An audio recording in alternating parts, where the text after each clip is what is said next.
everyone, Anneke with Market Inc. and I help companies make the most of the relationships with their clients, their teams, their communities, and of course, make the most of the journey that your clients take while interacting with your business. I'd like to welcome you to the inaugural episode of Making the Most podcast.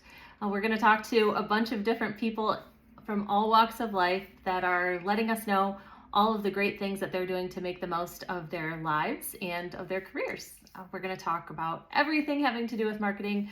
We're going to cover data collection and newsletters and website ideas and pretty much everything in between. Intake, employee relations, all that good stuff. Today, I thought that I would start this first episode with talking about a question that I get asked all the time, which is, how important is it for my law firm or my company to have a marketing director?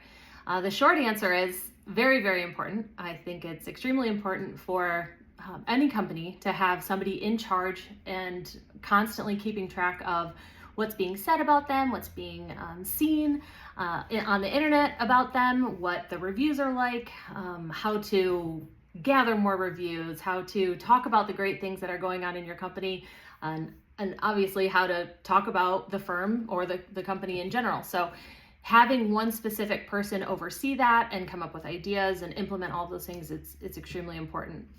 But as a caveat to that, I also let attorneys know that it's also really important to figure out the structure of your firm so that you can come up with a great marketing plan and you can hire the best marketing director. One of the easiest ways I find that this can be done is an exercise that I like to go through with an attorney and a marketing director, typically.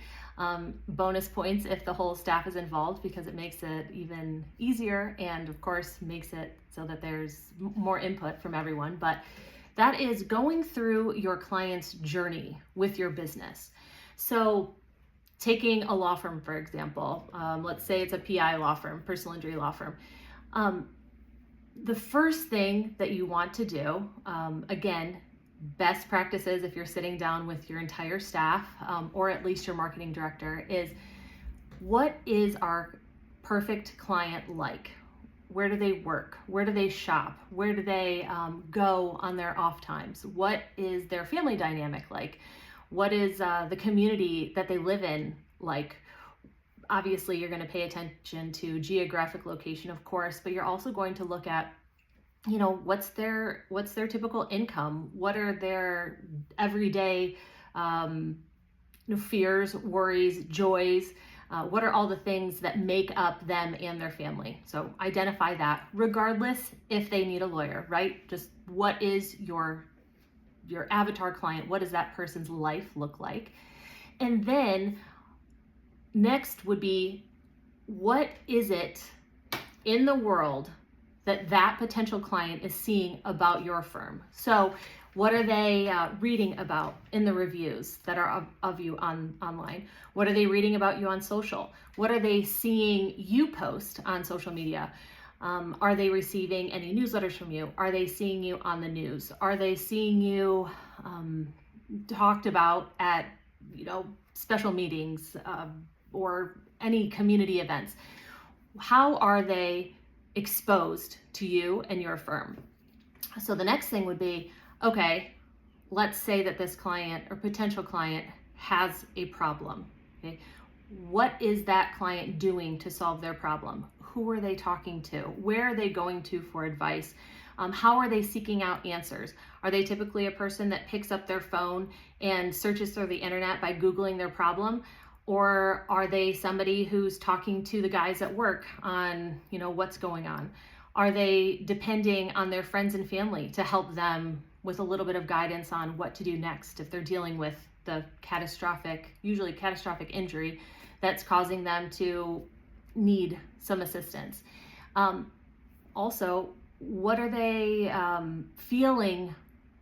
What type of barriers are they encountering, or what are they feeling when things are getting to be too much? Maybe it's the insurance companies giving them a hard time, or they're being asked to sign some things that they're not really sure if they should be signing. What are their hesitations and what are their worries? Next would be, what is making them pick up the phone and call you? What is the marketing piece, or what is the exposure that they're of you that they are seeing that's causing them to call you? How are they reaching out to you? Are they picking up the phone? Are they submitting a web inquiry? Are they sending you a message on social media? Are they asking a friend or family member to call on their behalf? Or is a family or friend calling on their behalf without them even knowing, because perhaps they're not able to make that phone call themselves due to their injury? So after that, let's just take the route of a phone call. Somebody decides to pick up the phone and make a call, either as themselves or on behalf of that injured person. What are they hearing when the phone is answered? Are they getting a warm and welcoming receptionist who's, eager to help answer the question and get them pointed in the right direction? Or are they perhaps, encountering somebody who's really frazzled and who's putting them on hold because the phone won't stop ringing, and they're just, frustrated that another call is coming in? Once that receptionist determines that it is a potential case and they're passed along to intake, what is that intake process like? What questions are being answered? Are they feeling like they have to give a bunch of unnecessary information that doesn't really seem like it has much to do with the case? Are they treated with respect and concern? And are they met with an attitude of, I'm so happy that you called, you're in the right place, we're going to find you help? Or is it a tense conversation where, it's making a bad situation even worse? So after they get through intake, then what? How quickly can they get an appointment with the attorney to, have their questions answered?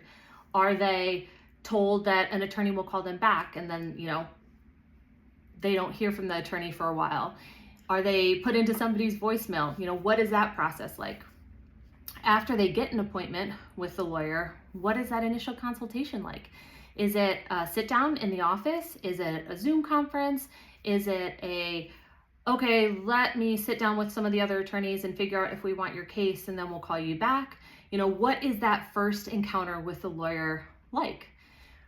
If the attorney does decide to take on the case, how is that information communicated to the client? Is it, okay, let me send you a contract with sort of a vague understanding that the case is going to be taken? Or is it here's the plan, here's how we can help you, I'm going to outline all of those things on the contract that I send over, and then that way we can get started? Is the contract signed in person? Is the contract sent through DocuSign, or an other electronic signing program through the internet? What is that process like? What does the contract look like? Is it just a list of things that the client is going to have to pay out at the end? Or is it a true breakdown of how the firm is going to, help the client?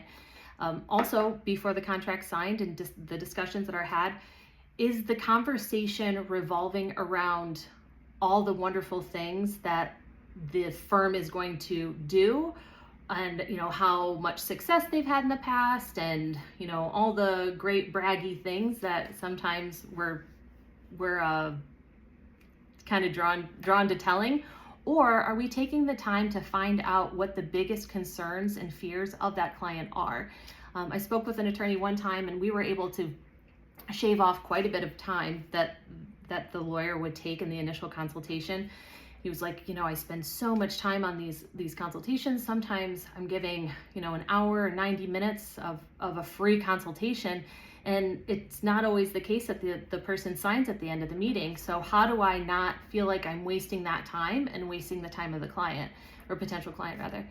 So if 65 out of the 80 minutes that you're sitting down with a client is all about everything about you and your firm and the things that happen in your office, instead of 15 minutes of, hey, what is your biggest worry? What do you want accomplished? What is your biggest goal with this? There's a big difference. And 15 minutes of asking that person what it is that they want to accomplish can save that additional time that, all those things that might have fallen on deaf ears. Because at the end of the day, somebody who's injured or somebody who needs legal help, they're terrified and they don't know the right questions to ask. To the general public, usually attorneys are intimidating. They're sort of scary, and it can be difficult to outline exactly what you want or outline exactly what you need if you don't know the questions that you need to ask. So if the attorney is instead coming to you saying, what are you worried about? What are your fears? And you just allow that potential client to say, I'm so terrified that I'm never going to be able to work again, or I'm so terrified that I'm not going to be able to, pay my mortgage and that we're going to end up homeless. The fears that come out when somebody is just really listened to, that is the perfect opportunity for the attorney to identify their game plan with their staff and with the paralegals and all the people that are going to be working on the case. It's the perfect opportunity to listen to exactly what they need and then build the game plan from there. That way the client feels like, okay, we have a plan. I know what the expectations of me are, and I know what I can expect out of my attorney. And then we can move forward together so that when it comes time to sign the contract, they understand what they're getting. You're not making any promises that, I'm going to get you X number of dollars, or I'm going to make sure that, in a divorce case, I'm going to make sure that you get, 80% of the house. It's not that. It's how do you want your problem solved? And we're going to do X, Y, and Z to try to solve that problem for you and alleviate that fear. So looking at that journey and seeing how it's being handled can really put a client at ease. So next step, contract signed, and then you go to work, you tell your paralegals to go to work, the client sits at home, and 2 days pass, 3 days pass, 4 days pass, and they are probably starting to get buyer's remorse. It's not uncommon for anyone making a large quote unquote purchase to second guess themselves later on, or even within the first few days, like, did I make the right decision? It seemed like everything was going okay in the meeting, but, my quote unquote, my life is on the line, right? This is a massive, massive decision that can affect my future, both short term and long term. So maybe I didn't make the right choice. What are you and the firm doing to eliminate that buyer's remorse? Is the attorney picking up the phone a couple days later and saying, hey, I know that you're probably still nervous. I really enjoyed meeting you at our initial consultation. I just want you to know that you're in good hands. It's such an unexpected thing to receive a reassuring call or reassuring email, or even, having a paralegal call and say, hey, just wanted to welcome you to the firm. You're in good hands. It can go a lot. It can go a very long way when it comes to help building trust with that new client. So buyer's remorse eliminated. Then you go on to, how is the case being handled? What is the communication like with that new client? If it is a personal injury case, for example, what is the treatment process like? Is the injured person required to contact you every single time that there's a change, or every single doctor's appointment? Or is the paralegal calendaring all of the different treatments that are already on the schedule so that they're aware of what's going on ahead of time, so that they can call and make, again, an unexpected welcomed call, I'm sure, from the client, like, I don't have to call my attorney's office. My attorney calls me, and they find out what's going on with me because they already know that I have X, Y, and Z treatments scheduled. So they're checking in. The benefit of that is that not only does the client feel like they're getting great service out of your firm, but it also helps you move the case along, because now you don't have to wait for a client to call you once the surgery's over, or once physical therapy's through, or once they were released back to work from their doctor. You're constantly checking in so that you would know those things ahead of time, so you can start getting the demand package ready as things go on. And also, it's a great opportunity. Like, let's just say the client is scheduled for surgery, and you have that calendared, you have it, make it a point to keep track of that within the case, like the case management system that you're using, so that it sends a reminder or a checklist item to say, okay, let's have flowers waiting for them when they get home from the hospital after the surgery, or have a welcome basket of, hey, get well soon. Here's a few things to help ease the recovery. Again, totally unexpected, but really, really welcomed gesture by the firm that will stick with the with the client after. After clients are done treating, do they understand what the process is like? Do they know the waiting times that they can expect? Or is it, just 6 months later, hey, I still haven't heard anything. I don't even know. What are the expectations that you're setting with the client, especially when it comes to timelines, because we know that insurance companies can take a long time, and the client would be more than happy to understand that easier if they're told ahead of time what the typical timelines are like. So then the case comes to a close, check comes in, client comes in for their final appointment, they come in, they sign, and they get their money, and then what, right? What are you doing to make that last appointment full of closure, full of, modest celebration, if it makes sense? What are you doing to kind of wrap up this long, tedious relationship that hopefully went much, much better than the person expected way back when they initially called you with all of those fears and worries? Were those fears and worries that they had in the first place eased? Were they fixed? Were they, can they breathe easier? Can they feel like there isn't this 80,000 pound elephant sitting on their chest anymore? And since you've documented that in the very beginning, what those fears and worries are, then you can go back to that at the last, that last meeting and say, hey, don't you remember when you first called and you were so terrified? You could barely move. You were facing so many surgeries. You were, up against X, Y, and Z barrier that you were so scared of. And I remember you telling me that you were absolutely terrified that you were going to lose this house that, you and your dad built from the ground up, and that you wanted to raise your kids in and see your grandkids play, out back. And that was your biggest fear. And now look how far we've come together. That is a huge testament to their experience with your firm, number one, but it's also a perfect opportunity for them to tell their story. So if you ask all these questions and then you're capturing their answers on video, right? Just have a video camera rolling in the background, not straight at them, not, they don't feel like they're nervously having to sit in front of a camera. But if you're just talking to them about the journey that you've already set up in a very intentional way, then it's going to come off as super genuine. You're just having a conversation, and then you can turn that video into such a great testimonial, a real human thing that other potential new clients are going to see and be like, oh my gosh, that person's just like me. That I feel exactly the same way, and maybe there is hope for me if I call this firm. So I personally feel like every single interaction with a potential client or an existing client or a former client even, that's marketing, right? Marketing isn't just, okay, let's send a newsletter out and let's post to Instagram. It's every single impression that you make on a client or a potential client or a former client. All of that is marketing.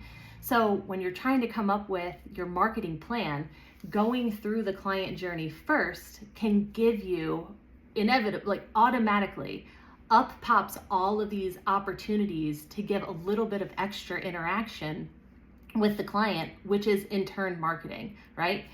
So after that last meeting is over, and maybe their video testimonial is captured because you've already had that discussion about the journey that you've taken together, then what? What are they hearing from you? How often are they reading about you? How often are they thinking about you?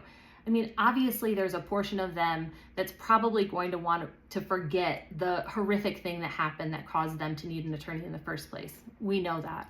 I always tell attorneys that you guys are in the one service industry, or one of very few service industries, where people don't really want to hire you, unfortunately, because they really don't want the problem that they had in the first place that caused them to need a lawyer. So it's tough, to think about the case that they went through, but hopefully you provided them with a strong enough and pleasant enough client experience that they want to talk about you. Because even if, especially in the PI world, even if they end up with more money than they ever expected to get, the money means nothing, right? All they really wanted was their life back. The only thing that they wanted was those initial worries and fears to be eliminated. The money might just be a bonus.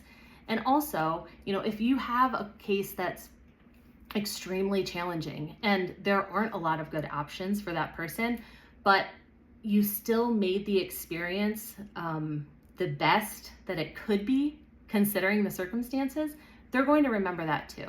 Because everybody understands, some people don't, but hopefully it's our job to make everybody understand that, the world is kind of crappy and sometimes there's not a lot of things that we can do, but we can make the most of the resources that we have. And that's what an attorney's job is to make the most of the situation at hand and do the best that you can and communicate that to the client.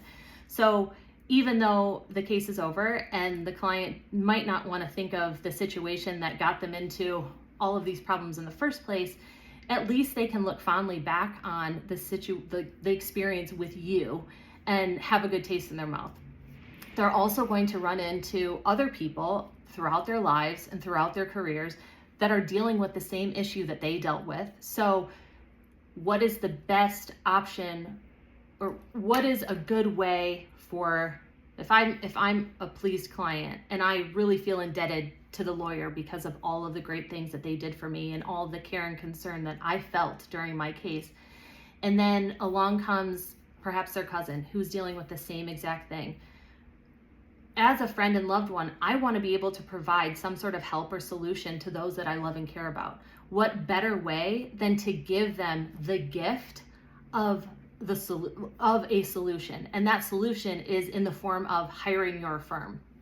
But in order for them to properly communicate that, okay, so let's just say I want to help my cousin after his car accident. Well, I have to be able to explain how to contact you. I have to be able to sort of explain, in order to convince my cousin, I have to be able to explain how to contact you in the right way, what it is that you're going to do for my cousin. My cousin perhaps is a really skeptical person. They might not even think they need a lawyer. Maybe they, have, unfortunately, that stereotypical thought that some people have that all attorneys are bad and all attorneys are, ambulance chasers, right? How do you get around that negative stereotype that some people have, and somebody who's, on the fence and doesn't really think that they need a lawyer? How are you teaching your client or your past client how to refer cases to your office? What is that process like? So are they hearing from you on a monthly basis through a newsletter? Are they seeing you on the news for doing great things in the community? Are they, receiving a birthday card every year so that you stay top of mind with them? One attorney that I used to work with, he had said he had a client come in. That client had a traumatic, issue way back when, call it 15, 20 years prior. And the attorney said, okay, have you ever had a situation where you needed a lawyer? The guy said, yeah, I did. And my attorney said, well, do you mind me asking, how come you didn't call him? He's like, I wanted to call him. He did a great job. He got a great result for me. The attorney says, well, why didn't you call him? It's like, because I don't remember his name. He couldn't even remember who the attorney was, because after the case was over, that was it. He never heard from him again. And most attorneys think that you never have to reach back out to your clients after the fact. Sure. But if you want repeat business and you want other people to refer cases to you, you have to figure out a way to stay top of mind and remind them constantly of that good experience that they had with your office. So looking at this client journey as a whole then becomes your marketing plan, right? How do we keep track of our clients? How do we touch them in ways throughout their case that, is meaningful and will stick with them? And then that those interactions throughout the case, and then even after the case, asking the people, asking your clients what it is they like to do in their spare time, finding out about their lives outside of this traumatic thing that happened. It'll pose opportunities for you to market to the people in their hobby circle, or on the sports teams that they're involved in, or the different places that they frequent, like their hair salons or their dry cleaners, or all these different places. If you take the time to hear the stories, then that's what you can talk about in all of your marketing. You can highlight all the stories of all of these other people, and that becomes your marketing plan. So it's looking through that client journey, figuring out a way to tell that client's journey to other people who are also out there looking for lawyers. And then you can take those stories and pepper them in to all the different parts of a person's life. So let's just say that your client is talking about how, before the accident, I would go to work every day, and I worked in this office on the 87th floor, and we all were dressed in our best office clothes all the time, and so I always needed to make sure that my suits were dry cleaned and ready to go for all of our corporate meetings. And I just loved the little old lady at the dry cleaner's office. She was always so kind to me, and she'd always have my suit so crisp and clean, and I got to see her every Thursday, and she was just, the best person ever. And I really enjoyed interacting with her. Accident happens, they're out of work, they don't see this dry cleaning lady every Thursday anymore. It might seem like something so minuscule and so small, but if you take the time to look at that client's life outside of the accident, you can see opportunities to reach out to other businesses in your area. So then the success story at the end becomes corporate finance guy goes about his life. He's going through his weekly routine of Thursday dry cleaning visits, having this great interaction with this woman, favorite person to see, on Thursday morning, to wasn't able to work, wasn't even able to put a suit jacket on because his back was so messed up after the horrific accident. We were able to help him. He got the treatment that he needed. Life is better now, and now he's back seeing this lady on Thursdays, okay? I know it seems like a stretch, but imagine if that lady was part of the story that is told to all these other potential clients. And as part of that story, it's highlighting the lady from the dry cleaning place. It's written in a newsletter article, and it's posted on social media about how much this guy enjoyed seeing this lady at the dry cleaners. If you were to take a story from a newsletter over to the lady at the dry cleaners, she would be ecstatic to know that this high-powered corporate finance guy, cared about her and really valued the interaction, the business that he was giving to this dry cleaners.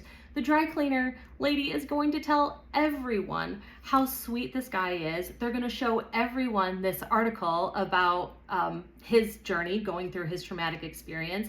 And then, even though you're not the one, the story isn't about how great you as the attorney is, the story is still going to have your headline. It's going to be your newsletter, and it's going to make you look like the guy who's willing to talk about somebody as unimportant as the dry cleaning lady, making the dry cleaning lady feel like she is important, because she is. And a lot of people in some of the unsung industries really would cherish that, because to some people it's just a dry cleaner, but to other people it really is a day brightening thing every week to go pick up your crisp, clean suits from, the dry cleaner down the street from the office.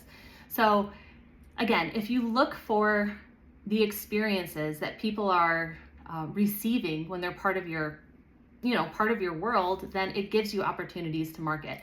From there, you can take that person's story and you can look at all of the different parts of it. What was the accident like?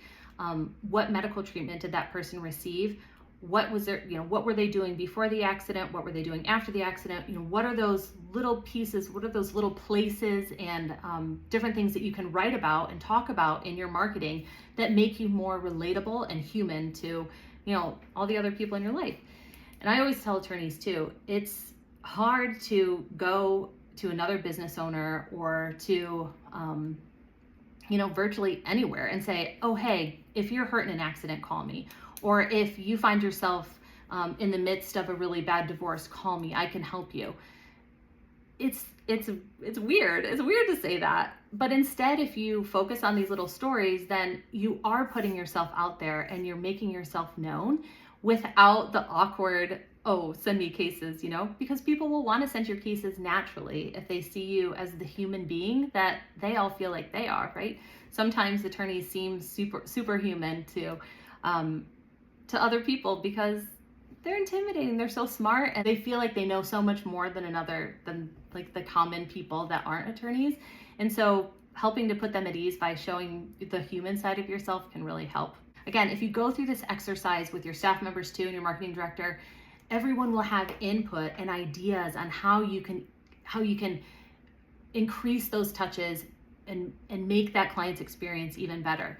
And also a bonus to this exercise is, as you're going through this client's journey, up might pop some barriers that you didn't even realize were there. So let's take the medical records instance, for example. If we want the client to have the right expectation on timelines for medical treatment and medical records and demands and all those things, maybe the paralegal saying, yeah, I would love to give our clients a better understanding of how long it's going to take, but it's like pulling teeth to get medical records out of this hospital, and then I just don't know what to tell a client.